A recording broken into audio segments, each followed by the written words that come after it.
UP के कानपुर में हुए बवाल के बाद एसआईटी की जांच जैसे जैसे आगे बढ़ती जा रही है वैसे वैसे ही नए खुलासे भी होते रहे हैं। जुमे की नमाज के दिन हिंसा भड़काने के लिए क्राउड फंडिंग की गई थी, जिसमें कई लोगों के नाम सामने आए हैं। इसी कड़ी में कानपुर का बिल्डर अब्दुल हसीब भी क्राउड फंडिंग में शामिल हो सकता है। अंजुमन यतीम खाना कमेटी परेड के जनरल सेक्रेटरी अख्तर हुसैन ने बताया कि अगर इसकी जाँच करा ली जाए तो दूध का दूध और पानी का पानी हो जाएगा। आपको बता दें कि हलीम मुस्लिम कॉलेज में अब्दुल हसीब जनरल सेक्रेटरी बना था, जिसके बाद उसने कॉलेज की तमाम जमीनों को मनमाने तरीके से बेच दिया था, जिसके बाद उसको निष्कासित कर दिया गया, लेकिन उसके बाद भी उसको हस्तक्षेप जारी है। अख्तर हुसैन अख्तर ने घोटालेबाज हसीब के खिलाफ आवाज उठाई थी, जिसके बाद हसीब ने उनके ऊपर एक के बाद एक कई मुकदमे दर्ज करवा दिए। उन्होंने बताया कि इसका बाकायदा सिंडिकेट बना हुआ है, जिसमें भूमाफिया और शिक्षा माफिया शामिल है, जिसकी शिकायत मुख्यमंत्री व सचिव से मेरे द्वारा की जा चुकी है। उनका यह भी कहना था कि भूमाफियाओं के आतंक की वजह से कोई बोलता नहीं है और जो बोलता है उस पर वो मुकदमा लिखवा देता है।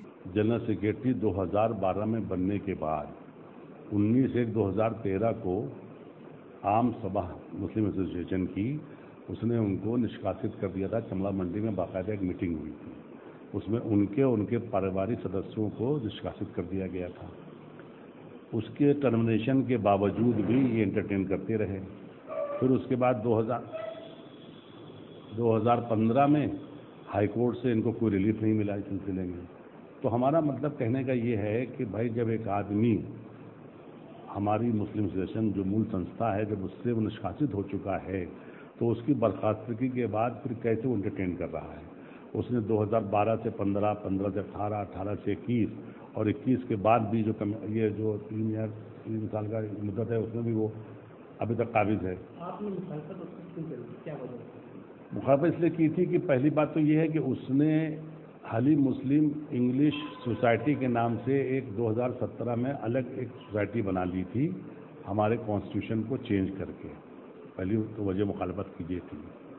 दूसरी वजह मुखालफत की ये थी कि उसने अपने तमाम फैमिली मेम्बर्स को, जुबली कॉलेज में अपने भाई तारिक लतीफ़ को, अपने भांजे साइम को इंटर कॉलेज में, खुद अपने भाई को डिग्री कॉलेज में, और इसी तरह से अपने बहनोई मोहम्मद असलम को फाइनेंस सेक्रेटरी बना के उसने पूरे अपनी फैमिली का मुस्लिम शहर में कब्जा कर लिया था, जबकि ये अवामी अदया है।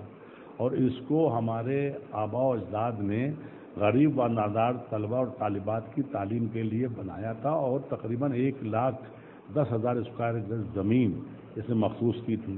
उसकी 3 बाकायदा रजिस्टर्ड सेल डीड हैं।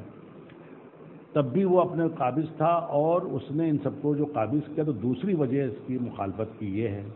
और तीसरी वजह इसकी मुखालफत की ये है कि इसने 1,81,00,000 रुपया हलीम मुस्लिम इंग्लिश मीडियम का जो फीस आई थी उसको हलीम मुस्लिम इंग्लिश सोसाइटी में जमा करा के उसके अकाउंट में और पूरा पैसा हड़प लिया। उसमें थाना चमनगंज में बाकायदा FIR हुई। उस FIR में नूर मोहम्मद साहब IO थे एज ए SI।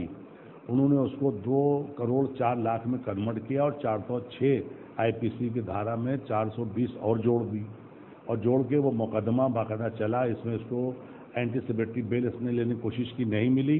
फिर बहरहाल जैसे होता है ना आयन कौन प्रकरण से इसने अपने सब मामला